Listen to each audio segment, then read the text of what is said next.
Oh, hello everyone. Welcome back to our channel Zero to Infinity. So, कैसे हो आप सब? उम्मीद करती हूँ सब अच्छे होंगे, सब ठीक ठाक होंगे। और जैसा आप सभी को पता है, आज है हमारी हिंदी की क्लास का डे 1 और आज हम करेंगे वर्णमाला। आपको अपने चैनल के बारे में बता दूँ, ये चैनल डेडिकेटेड है टीचिंग एग्ज़ाम्स को, लाइक DSSS, KVS, NVS, हमारे HSSC, HPSC, जो भी टीचिंग से रिलेटेड जितने भी एग्ज़ाम होते हैं, पुणे हरियाणा के, सेंट्रल के जितने भी, उन सब से। और आज है हमारी हिंदी की क्लास का डे 1। अभी हमारा मेन फोकस है DSSS एग्ज़ाम पे, ठीक है, जहाँ पे आपको, और DSSS जो TGT मैथ्स पे, अभी हम इसी को लेके अपने क्या करेंगे, तैयारी करेंगे।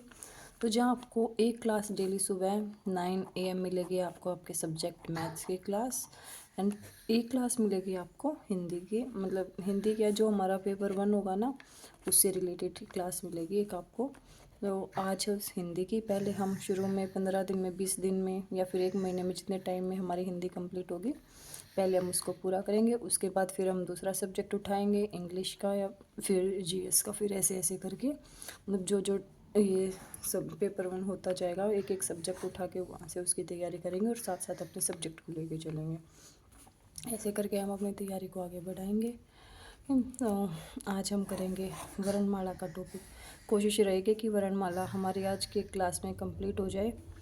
जैसे कि ये क्लास देखो कितनी देर की होती है, यहाँ पे इसमें हम स्वर व्यंजन जितना हो वो सब पूरा हो जाए। तो आज इस क्लास में हम क्या क्या पढ़ेंगे? आज हम पढ़ेंगे सबसे पहले वर्णमाला, फिर स्वरों का वर्गीकरण, इसके आधार पर, मात्रा के आधार पर, उत्पत्ति के आधार पर, जाति के आधार पर, उच्चारण स्थान के आधार पर और लिंग के आधार पर, ऐसे ऐसे करके हम स्वरों का वर्गीकरण पढ़ेंगे। और फिर इसके बाद हम पढ़ेंगे व्यंजनों का वर्गीकरण। आज की हमारी इस क्लास में ये होगा, ठीक है। तो चलो शुरू करते हैं अपनी क्लास को बिना वीडियो को ज़्यादा लंबा किए। तो ये है वर्णमाला।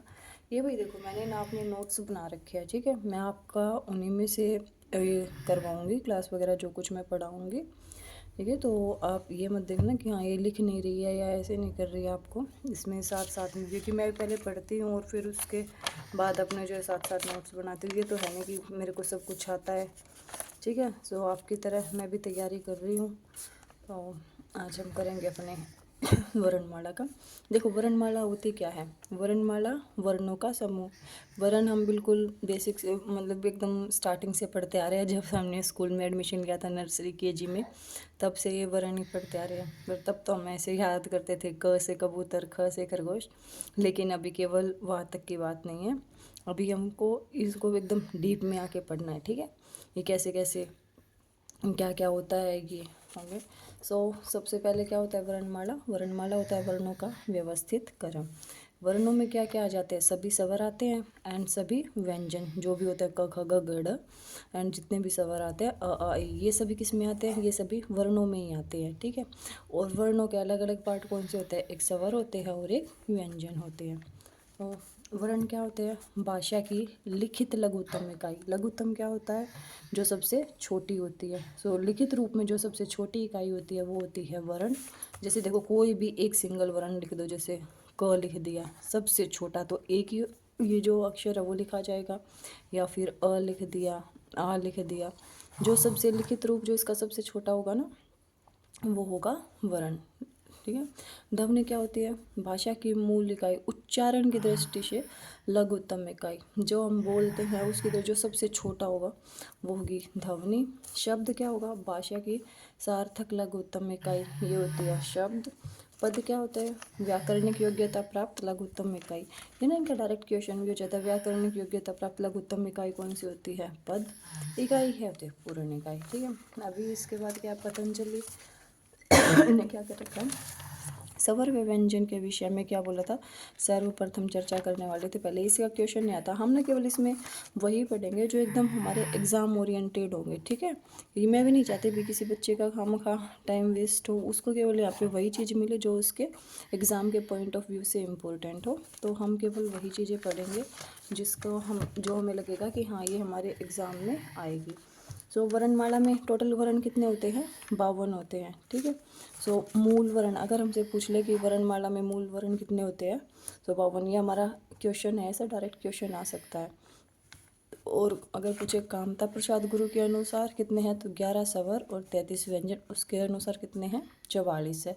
और अगर हमारे मूल पूछे तो मूल रूप से कितने हैं? 52 वर्ण हैं।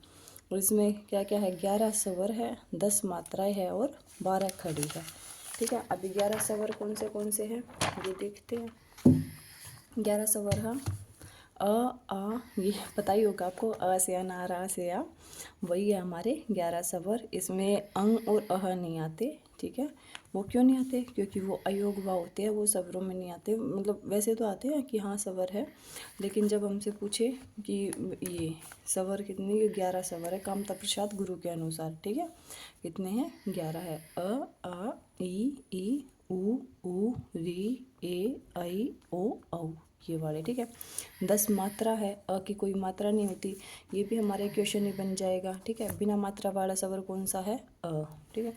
12 खड़ी, ये इसमें देखो जो हमारा री होता है ना, उसकी 12 खड़ी में वो नहीं आता जो री वाला होता है। और उसके अलावा क, ये अ वाला है, ये आ का की कु कु, ये री का कुछ नहीं होता, के कई को कऊ और कं और ये कह, ये होते हैं 12 खड़ी वाले, ठीक। ये क्वेश्चन है वैसे बता रखा है। सावरकर बंधुओं ने क्या था? 12 खड़ी का सुझाव दिया था। अयोगवा कौन से होते हैं? अंग और अह। अयोगवा शब्द का क्या अर्थ है? बिना योग के वहन करने वाले वर्ण। तो ये सब कुछ जो हमारा वर्णमाला था उससे रिलेटेड था। क्या कुछ है? वर्ण कितने होते हैं स्वतंत्र रूप से, मतलब मूल रूप से कितने हैं, और कामता प्रसाद गुरु के अनुसार कितने हैं, और कितने स्वर होते हैं, बिना मात्रा वाला स्वर कौन सा है, ठीक है। 12 खड़ी, और ऐसे ऐसे ये हमारा वर्णमाला से रिलेटेड था। अभी हम पढ़ेंगे स्वर। स्वर कौन से होते हैं? स्वर वे वर्ण होते हैं जो स्वतंत्र रूप में लिखे हुए बोले जाते हैं, उनको हम क्या बोलते हैं? स्वर बोलते हैं, ठीक है। और मात्रा क्या होती है? उच्चारण में लगा समय होती है मात्रा। और मात्रा केवल किन की होती है? स्वरों की मात्रा होती है। आपने पढ़ा भी होगा, आ की मात्रा लगाओ, छोटी ई की मात्रा लगाओ, या फिर बड़ी ई की मात्रा, या छोटे ऊ की मात्रा, बड़े ऊ की मात्रा। की मात्रा केवल किन की होती है? स्वरों की होती है। व्यंजनों की हमारे पास कोई मात्रा नहीं होती, ओके। मात्रा केवल किन की होती है? स्वरों की होती है, ठीक है। तो अभी क्या है मात्रा का? तो अभी हम पढ़ेंगे सबसे पहले स्वरों का वर्गीकरण मात्रा के आधार पर ही पढ़ेंगे, ठीक है। मात्रा के आधार पर स्वरों को कितने भागों में बांटा गया है? ये बांटा गया है 3 भागों में बांटा गया है। ये डायरेक्ट क्वेश्चन भी जो है, मात्रा के आधार पर स्वरों को कितने भागों में बांटा गया है? 3 भागों में बांटा गया है, ठीक है। भाई ये ना इसकी हर एक लाइन में क्वेश्चन है, सो प्लीज़ आप वीडियो को ध्यान से सुनना और ध्यान से देखना कि मैं क्या बता रही हूँ, ठीक है। और भी ऐसे फर्स्ट टाइम क्लासेस ले रही हूँ, क्या पता थोड़ी बहुत नर्वसनेस भी हो जाती है, तो प्लीज़ आप उसे इग्नोर करना और आप ये देखना कि मैं आपको क्या बताने की कोशिश कर रही हूँ, ओके। सो मात्रा के आधार पर स्वरों का वर्गीकरण कितने है? कितने प्रकार के? 3। कौन से? हर्ष स्वर, दीर्घ स्वर और प्लुत स्वर। हर्ष स्वर कौन से होते हैं? एक मात्रिक जो सबसे छोटे, दीर्घ स्वर 2 मात्रिक, और प्लुत स्वर जो त्रिमात्रिक ओम, ठीक है। और हजम कौन सा? अ ई उ री, छोटे, जो छोटे छोटे होते हैं दीर्घ स्वर। और जो ये है, ये भी तीनों क्वेश्चन है, मतलब कोई भी आपको एक स्वर दे के पूछ लेगा, जैसे कि पूछ लिया छोटी ई बताओ इनमें से कौन सा क्या है? हर्ष स्वर है। या फिर आपको 3 4 दे देगा, ई ए आई, या और क्या दे देगा? ऊ। इनमें आपसे पूछेगा कि हर्ष स्वर कौन सा है, या फिर एक मात्रिक कौन सा है, तो कौन सा है? ई है। ऐसे ही आपको ए आ ई हो, मतलब 3 4 ये दे देंगे, इनमें से पूछेंगे कौन सा हर्ष स्वर है और कौन सा दीर्घ स्वर है, ऐसे ऐसे करके। तो इनको आप देख लेना ध्यान से, वीडियो को पॉज करके अपना नोट डाउन कर लेना। हर्ष स्वर ये होते हैं, दीर्घ स्वर ये होते हैं, और प्लुत स्वर ये होते हैं, ठीक है। अभी करेंगे हम उत्पत्ति के आधार पर। उत्पत्ति के आधार पर स्वरों का वर्गीकरण कितने होते हैं? ये मूल स्वर होते हैं और एक होते हैं संधि स्वर, ठीक है। मूल स्वर कौन से होंगे? जो हमारे मूल रूप से हैं, अ ई उ और री। संधि स्वर, संधि क्या होती है? 2 वर्णों के योग से, जो 2 शब्दों का योग होता है उनको संधि बोलते हैं ना। एक तो उसमें कौन से होते हैं? संधि स्वर, दीर्घ स्वर और संयुक्त स्वर, ऐसे होते हैं। संधि में दीर्घ कौन से होते हैं? जो बड़े होते हैं, जो आ ई उ, आ किस किस से मिलकर बना है? अ और अ से मिलकर बना है। बड़ी ई किससे मिली है? छोटी ई और छोटी ऊ किससे मिलकर बना है? ऊ और ऊ। ये हो गए दीर्घ स्वर। संयुक्त स्वर जिसमें क्या हो? दो स्वर लगे, ठीक है। जैसे संयुक्त व्यंजन, संयुक्त वाक्य, वो भी होता है ना। वैसे संयुक्त स्वर कौन से होते हैं? जो दो स्वरों से मिलकर बने। अ और ई से क्या बन गया? ए बन गया। और ऐ किससे बन गया? अ और ए से बन गया। ओ किससे बन गया? अ और ऊ से बन गया। और औ किससे बन गया? अ प्लस ऊ से बन गया, ठीक है। अभी देखो आपने दीर्घ स्वर में देखा था, दीर्घ में क्या है? समान अक्षर थे। अ और अ मिलकर आ बने थे। छोटी ई और छोटी ई मिलकर बड़ी ई बने थे। और छोटा ऊ और छोटा ऊ बन के क्या बना था? ऊ बना था। और जो संयुक्त स्वर है इसमें क्या है? ये अलग अलग है। ए किससे बना है? अ और ई से। आई किससे बना है? अ और ए से। ये अलग अलग से बने, ठीक है। इसका ध्यान रखना, ये भी डायरेक्ट क्वेश्चन है। इस चैप्टर के ना जितने भी ये है ना, एक एक शब्द, एक एक ये जो वर्ण है, इनका एक एक क्वेश्चन, इनके मैं डायरेक्ट अलग से क्वेश्चन नहीं करवाऊंगी, क्योंकि इनके इसी में ही है क्वेश्चन, ठीक है। क्योंकि एक एक क्वेश्चन कौन सा बताऊंगी, तो आप इनको अपना नोट करते जाना, ठीक है। दीर्घ स्वर कौन से है? आ ई ऊ, ऐसे ऐसे करके। अभी है जाति के आधार पर जाति के आधार पर स्वरों का वर्गीकरण कौन सा है? तो एक होता है सजातीय स्वर और एक होते हैं विजातीय स्वर। सजातीय वही जो सेम सेम के ऊ और ऊ, अ, आ, ई, ये देखो ये सेम सेम है ना, जो हमारे स्वरों में आते हैं। और विजातीय आ, ई, ऊ और आ, ऐसे जो विजातीय हो गए। अभी है उच्चारण स्थान के आधार पर। उच्चारण स्थान के आधार पर कौन से? उच्चारण स्थान कहाँ कहाँ से होता है? कंठ, तालु, मूर्धा, दंत, होस्ट, ऐसे होता है। और तो कंठ से कौन से बोले जाएंगे? अ और आ का। आपसे पूछ लेगा आ का उच्चारण स्थान क्या है? कंठ है। ई का उच्चारण स्थान क्या है? तालु है। या फिर कोई भी 3 या 4 दे कैसे पूछ लेगा इनमें से किसका उच्चारण स्थान तालु है, या फिर किसका उच्चारण स्थान ओष्ठ है। क्वेश्चन ऐसे भी पूछ लेगा। तो आपको ना हर तरीके से याद होना चाहिए। ये कैसे है? तो कंठ का कौन सा है उच्चारण स्थान? अ, आ। तालु का ई, मूर्धा का री, ओष्ठ का ऊ और कंठ तालु का ए, ऐ। कंठोष्ठ का क्या है? ओ और ऊ। अब ये देखो कंठ और ओष्ठ का, ठीक है। अभी ये ओ है, ओ हमारा किससे मिलकर बना है? अ और ऊ से मिलकर बनता है ओ। हमने ऊपर पढ़ा था ना, अ और ऊ से मिलकर क्या बनता है? ओ। अभी देखो अ का उच्चारण स्थान क्या है? कंठ है। और ऊ का क्या है? ओष्ठ है। ये देखो ऊ का उच्चारण स्थान क्या है? ओष्ठ है। तो ओ का उच्चारण स्थान क्या हो गया? कंठोष्ठ। इन दोनों का मिलाकर हो गया ओ का उच्चारण स्थान, ओ का। तो ऐसे ही क्या है? उच्चारण स्थान के आधार पर क्या शब्दों का वर्गीकरण है। अभी है लिंग के आधार पर। लिंग कितने प्रकार के होते हैं? 2 प्रकार के होते हैं, एक पुल्लिंग और एक स्त्रीलिंग। पुल्लिंग कौन से? अ, आ, ऊ, ए, ऐ, ओ, औ, ठीक है। और स्त्रीलिंग कौन से हो गए? ई और री। तो आपको ये भी पूछ लेगा जो स्त्रीलिंग है वो कितने स्वर है? 3। और पुल्लिंग कितने हैं? 8 है, ठीक है। तो इसका भी ध्यान रखना। कौन, या फिर कोई भी 2-3 दे के पूछ लेगा इनमें कौन सा स्वर पुल्लिंग है या कौन सा ये जो है स्वर वो स्त्रीलिंग है, ऐसे। अभी है आगे जीभ के भाग के आधार पर क्या है? स्वरों का वर्गीकरण। ये कैसे किया गया है? एक होते हैं अग्र स्वर, एक होते हैं मध्य स्वर, एक होते हैं पश्च स्वर। अगर मतलब कि जिनका जो जीभ होती है ना, हमारे जो जीभ के आगे वाले भाग से कौन से होते हैं? ई, ए, ऐ, री, ये बड़ी ई आएगी, ठीक है। और मध्य स्वर अ, कंठ मध्य में होता है, ठीक है। और पश्च स्वर ऊ, ओ, औ, आ, ठीक है। ये होती है पश्च स्वर। अभी क्या? मुख विवर के आधार पर स्वरों का वर्गीकरण। मुख विवर यानी कि हमारा मुंह किस प्रकार से खुलता है, ठीक है, उसके आधार पर क्या है? स्वरों का वर्गीकरण है। कौन सा है? कौन से? अभ्यंतर प्रयत्न के आधार पर क्या है? स्वरों का वर्गीकरण। कौन से? एक विवर्त स्वर होते हैं, एक अर्ध विवर्त होते हैं, एक अर्ध संवर्त होते हैं और एक संवर्त होते हैं, ठीक है। सो विवर्त कौन से होते हैं? जिसमें हमारा जो मुंह है वो पूरा खुल जाता है। जैसे आ बोल के देखो, हमें क्या हो जाता है? मुंह पूरा खुल जाता है, ठीक है। अर्ध विवर्त यानी कि जो हमारा मुंह होता है वो कुछ थोड़ा सा खुला होता है, वो कौन से होते हैं? ए, ऐ और औ, ये दोनों होते हैं। अर्ध संवर्त मुख द्वार क्या होता है? अर्ध विवर्त से थोड़ा सा कम खुला होता है, ये जो इनके छोटे छोटे हो जाएंगे ए और ओ, ठीक है। और संवर्त में मुख द्वार लगभग बंद ही होता है, ई, ऊ और ऊ। ये डायरेक्ट ये चारों भी क्वेश्चन है, इनमें से पूछ लेगा ए कैसा है, समवर्त है, अर्ध समवर्त है, या फिर ई कैसा है, समवर्त है, विवर्त है, अर्ध विवर्त है। ऐसे तो आप इन चारों को याद करना है, ठीक है। ये कौन सा है। और है ओठों की स्थिति के आधार पर क्या है स्वरों का वर्गीकरण। कौन सी एक होती है वृत्तमुखी और एक आवृतमुखी। वृत्तमुखी कौन सी, देखो वृत्त क्या होता है, सर्कल होता है हमारा। तो जैसे जो इनको हम बोलते हैं तो हमारा मुंह क्या है, सर्कल के जैसे, ऐसे वृत्त के जैसे खुले, तो वृत्तमुखी। ऊ देखो, ऊ को बोल के देखो, ऊ ऊ ओ औ। तो ये क्या है, वृत्तमुखी। आवृतमुखी जिनमें ए वृत्त के जैसा ना हो, अ आ ई री ए ऐ ऐसे। और एक क्वेश्चन क्या है, अगर कोई पूछ ले कि उदासीन स्वर कौन सा होता है, तो वो होता है हमारा अ, ठीक है। और अभी हम आगे ना पढ़ेंगे सघोष और अघोष, अल्पप्राण और महाप्राण, ये पढ़ेंगे ना। तो इसमें बता रखा है जितने भी स्वर होते हैं ना, सारे के सारे स्वर कितने होते हैं, 11 होते हैं। वो सारे क्या होते हैं, सघोष होते हैं और अल्पप्राण होते हैं, ठीक है। तो ये भी याद रखना। अब ये अनुस्वार व अनुनासिक में अंतर।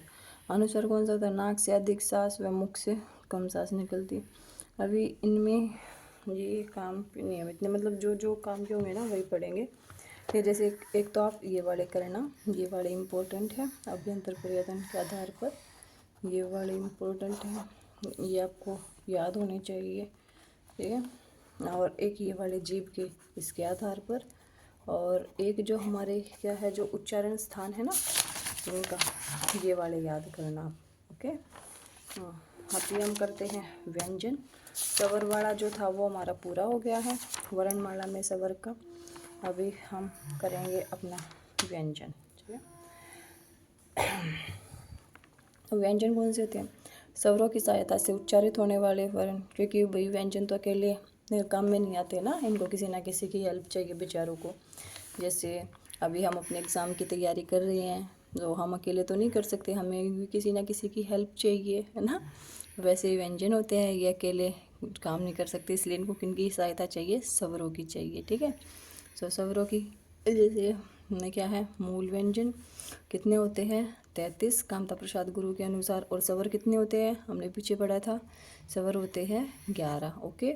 और मूल रूप से मूल वर्ण कितने होते हैं, 52। इनको याद करते रहना, ठीक है, साथ साथ। तो अभी हम करेंगे व्यंजनों का वर्गीकरण। व्यंजनों का वर्गीकरण पर्यटन के आधार पर, ठीक है। पर्यटन के आधार पर कौन से होते हैं, स्पर्श व्यंजन, ठीक है। स्पर्श व्यंजन कौन से होते हैं, ये हमारे 25 होते हैं।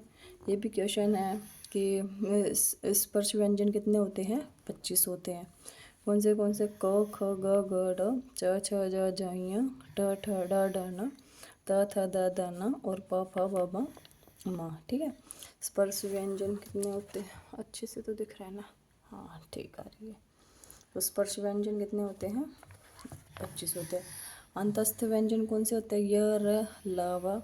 इनकी मैंने बताया हर एक लाइन में क्वेश्चन है, जो भी आप पढ़ रहे हो, इनमें से कौन सा व्यंजन अंतस्थ है, कौन सा ऊष्मीय व्यंजन है, कौन सा स्पर्श संघर्षी व्यंजन है, या फिर कौन सा ये नहीं है, या कौन सा नासिकीय व्यंजन नहीं है। मतलब क्वेश्चन ऐसे तरीके से करके पूछ लेंगे, आपके पूछ लेगा श है, ये किस प्रकार का व्यंजन है, ठीक है। वह किस प्रकार का व्यंजन है, अंतस्थ है, स्पर्श है, या फिर संघर्षी व्यंजन है, या फिर नासिकीय व्यंजन है। सो ऐसे ये याद करने हैं, हाँ इनको भी नोट डाउन कर लेना। अंतस्थ कौन से होते हैं, य र ल व। उसमें कौन से होता है, श श श ह। स्पर्श संघर्षी व्यंजन कौन से होता है, च छ ज और झ। नासिकीय व्यंजन ड य न और म। प्रत्येक वर्ग का जो प्रथम बोल, जो पंचम वर्ण होगा ना, वो क्या होगा, नासिकीय होगा। जैसे ड य न और मैं, ये वाले ये कौन से होते हैं, नासिकीय। जरूरी तो ये है अंतस्थ, उसमें ये वाले ज़्यादा पूछे जाते हैं, ठीक है। पार्श्विक ध्वनि इनके उच्चारण में मुख्य मध्य मार्ग में दो होगी, एक दूसरे से नहीं है इतना। अभी है आगे कंपन जाल, लंबित प्रकम्बित, जिसके उच्चारण में जीभ को बेलन की तरह लपेट कर बोला जाता है, र।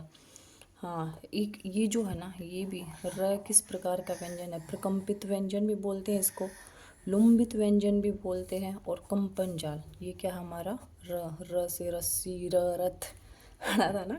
और र से कौन सा होता है, प्रकम्पित व्यंजन भी बोलते हैं इसको। संघर्ष, हिंसा पर वाध्वनियाँ कौन सी होती है, य और व। और संयुक्त व्यंजन, संयुक्त व्यंजन भी कौन से होते हैं, अक्ष, त्रय, ज्य और श्र। अभी देखो ये इनको बोलते समय जिन जिन की आवाज़ आती है क्या है, अक्ष, क और श, अक्ष होते हैं ना, त्र, त, र। और इनके नीचे हलंत क्यों लगा रखा है, क्योंकि ये आधे होते हैं ना। और ज्य, ज्य और य, और श्र, श और र, ये क्या, ये कौन से होते हैं हमारे संयुक्त व्यंजन, ठीक है। और अभी आगे है उच्चारण स्थान के आधार पर। जैसे हमने स्वर पढ़े थे उच्चारण स्थान के आधार पर, अभी हम क्या पढ़ेंगे, व्यंजनों को पढ़ेंगे, ठीक है, उच्चारण स्थान के आधार पर।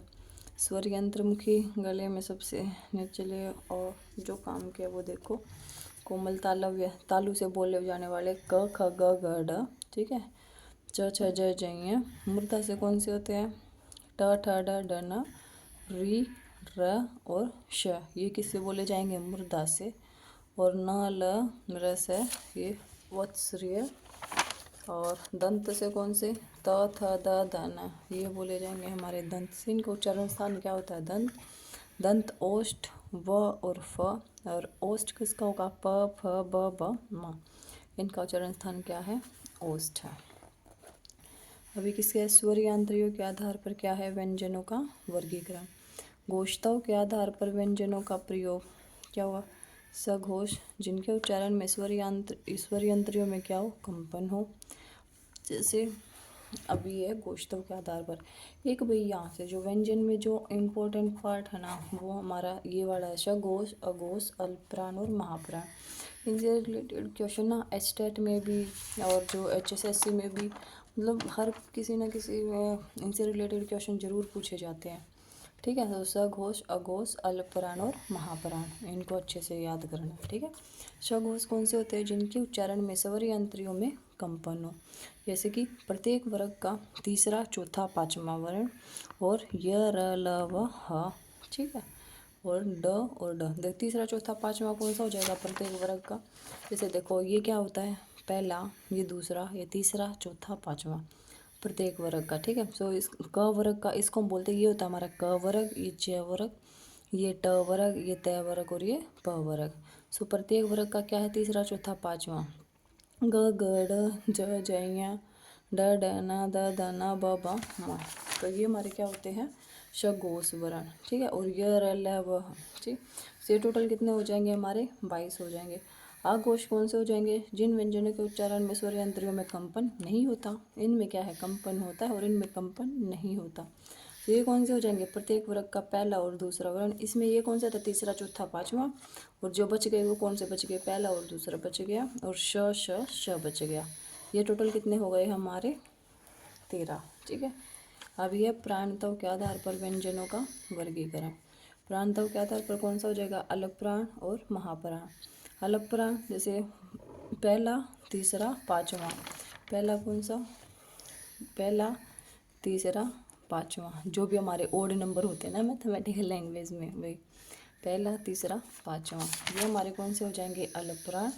और इसके साथ कौन से हो जाएंगे, य, र, ल, व, ठीक है। और महाप्राण में जो हमारे इवन नंबर वाले बच गए 2 और 4, हर एक वर्ग का दूसरा और चौथा महाप्राण, ठीक है। और साथ में श, श, ह, ठीक है, ये हो जाएंगे हमारे महाप्राण। अभी है हमारे हलंत। हलंत क्या होता है, आधा व्यंजन, ठीक है। जैसे गृह ध्वनियाँ क, ख, ग, ज, फ, नुक्ता। अभी ये पूछे नहीं जाते इतने, मेनली तो जो वर्ण क्या इन पे क्वेश्चन थे वो इसी में से हो जाते हैं, ठीक है। और ज़्यादा कुछ है नहीं, पर फिर दिखा देती हूँ आपको। मुक्ताक्षर कौन से होते हैं, अंत में पूरे व्यंजन वाले शब्द। हर्षिता, सोनम, भारत। या खड़ी पाई कौन सी होती है, जो हमारी ऐसे खड़ी होती है, और खड़ी पाई वाले जो वर्ण होते हैं वो कौन से होते हैं, जैसे व, त। देखो इनमें ऐसे खड़ी पाई है ना, च, म, न, प, फ, ठीक है। और बिना खड़ी पाई वाले व्यंजन कौन से होंगे, जिनमें देखो ऐसे खड़ी पाई नहीं आती है, जो डायरेक्ट होती है, क्या है, छ, ठ, ड। इनमें ऐसे नहीं है ना, जो हमारी खड़ी पाई है वो इनमें नहीं है, तो ये कौन से हो गए, बिना खड़ी पाई वाले। अमानक वर्ण कौन से है, जो वर्ण मान्य नहीं होते, ये देखो, जैसे पहले ऐसे ये क्या होता था, ये जय होता था, जैसे हम जो जज्जर को ऐसे लिखते थे, ठीक है। लेकिन अभी क्या है, अब इसको ये हो गया ऐसे, लेकिन ये अभिमान्य नहीं है, तो इसलिए इनको क्या बोलते हैं, अमान्य वर्ण बोलते हैं। ये शुद्ध और अशुद्ध है। शुद्ध कौन से, चिन चिन, आह्वान आह्वान, जानवी जानवी। मतलब जैसे बोलने में तो ऐसा लगेगा कि जानवी जानवी नाम है, लेकिन वो तो क्या है, जाह्नवी जाह्नवी, ठीक है। आह्वान आह्वान, चिन्ह चिन्ह, ये होते हैं इनके शुद्ध रूप होते हैं। आकार कौन से, जिनके अंत में अ हो, आ, देखो इसके अंत में अ है, ज में भी आ है, अजय मानव, ये होते हैं आकार। इकार कौन से, जिनके अंत में ई हो, आरती मानसी सुहावन सुहानी राखी सोनी भारती, तो जिनके अंत में क्या हो, इकार हो। उकार क्या है, उकार उ, जिसके अंत में क्या हो, ऊ हो, वो कौन से हो जाएंगे, उकार वाले, राजू सोनू नीतू, ठीक है। इकार वाले जिनके अंत में ई हो, अकार वाले जिनके अंत में क्या हो, अ हो जाएंगे। अभी क्या है, विभिन्न व्यंजनों के साथ र का प्रयोग हो, मतलब किसी शब्द के ऊपर स्वर सहित र का प्रयोग, करम दरम कार्य आर्य, ऐसे। स्वर रहित व्यंजन के साथ स्वर सहित र का प्रयोग, प्र क्र रम, ये हमारे एग्ज़ाम में इतने आते नहीं हैं, ठीक। जो एग्ज़ाम में आते हैं वो जो मैंने बता दिया, जिसके ऊपर आपको ज़्यादा ध्यान देने की ज़रूरत है। एक हाँ, ये वर्ण विच्छेद है, ये भी देख लो, मतलब वर्ण विच्छेद हम कैसे करते हैं। जितेंद्र, जैसे देखो ये बोल रखा जितेंद्र, देखो ज के साथ किसकी मात्रा लगी हुई है, छोटी की मात्रा लगी हुई है। तो सबसे पहले तो हम ज को लिखेंगे, ज को कैसे लिखते हैं, हलंत आधा करके, फिर इसके साथ किसकी, छोटी ई की मात्रा, फिर त आधा, और इसके साथ किसकी है, ए की मात्रा है, ए, और फिर क्या है, आधा न, फिर द र, और सबसे लास्ट में क्या आ जाएगा, अ। ऐसे क्या है, ये वर्ण विच्छेद भी है, ये भी देख लेना। हर एक वर्ण को ना अलग अलग करके लिखना। जैसे क्या है, ये योगेंद्र है, ये सबसे पहले य को क्या करेंगे, आधा करेंगे, ठीक है। फिर ओ हो जाएगा, फिर ग के साथ किसकी मात्रा लगी है, ए की, फिर आधा न, फिर द आधा, फिर र, और फिर ए। जैसे देखो ये है मारकंठेय है, देखो म है, सबसे पहले क्या हो जाएगा, माँ हो जाएगा आधा, फिर क्या हो जाएगा, आ हो जाएगा, ठीक है। फिर क्या है, र हो जाएगा, फिर क आधा, फिर ये क्या है, अण है आधा, फिर ठ, फिर जवान किसकी, ए की मात्रा, और फिर य आधा, और फिर ए आधा। मतलब एक एक करके ऐसे आधे आधे करके जाने हैं, ठीक है। ये क्या है, रामेश्वर, मतलब हर जैसे तरीके से संधि विच्छेद करते हैं ना, एक एक वर्ण को इसको अच्छे से लिखना। जैसे रामेश्वर है, र को हम कैसे लिखते हैं, ऐसे हलंत के साथ लिखते हैं, और र की मात्रा किसकी लगी हुई है, आ की लगी हुई, तो क्या हो गया, रा। फिर क्या करेंगे, म में किसकी मात्रा लगी हुई है, ए की, रा में, फिर श आधा, फिर व आधा, फिर र आधा, फिर म, और फिर रामेश्वरम, ठीक है। ऐसे ये हमारा हो जाएगा रामे, ऐसे ही हमको ये करने हैं, ये हो जाएगा हमारा वर्ण विच्छेद, ओके। जैसे संधि विच्छेद होती है ना, वैसे ये है हमारा वर्ण विच्छेद। तो ये थी हमारी आज की क्लास, और इसमें आपको जो जो ज़्यादा ध्यान देने की ज़रूरत है वो आपको इस पे देनी है, सगो इस पे ध्यान देना है, और जो हमारे इसके जो उच्चारण स्थान हैं इनके ऊपर ध्यान देना है, सब व्यंजनों के और स्वरों के, और इस पे जो मैंने बताई थी ये इम्पोर्टेंट है इनके ऊपर। तो ये थी हमारी आज की क्लास। आज हो गया हमारी वर्णमाला कंप्लीट, और इसके प्रैक्टिस क्वेश्चन की क्लास होगी, क्योंकि मैंने बताया यही इसके प्रैक्टिस क्वेश्चन में आता है। इसे कोई भी आप ये स्वर पूछ लेगा और ये आपको याद होंगे, तो इसमें कुछ अलग है नहीं, तो इसको आप अच्छे से कर लोगे। तो आपकी वर्णमाला आज कंप्लीट हो गई है, और आप प्लीज़ कमेंट करके बताना आपको मेरी क्लास कैसी लगी, ठीक है। और मेरे में कहाँ कमी है, मेरे को कहाँ पे सुधार करने की ज़रूरत है, सो प्लीज़ ज़रूर बताना, ठीक है। तो चाचा बाय बाय, अपने अच्छे से तैयारी करें, और मिलते हैं कल एक और नई क्लास के साथ। धन्यवाद।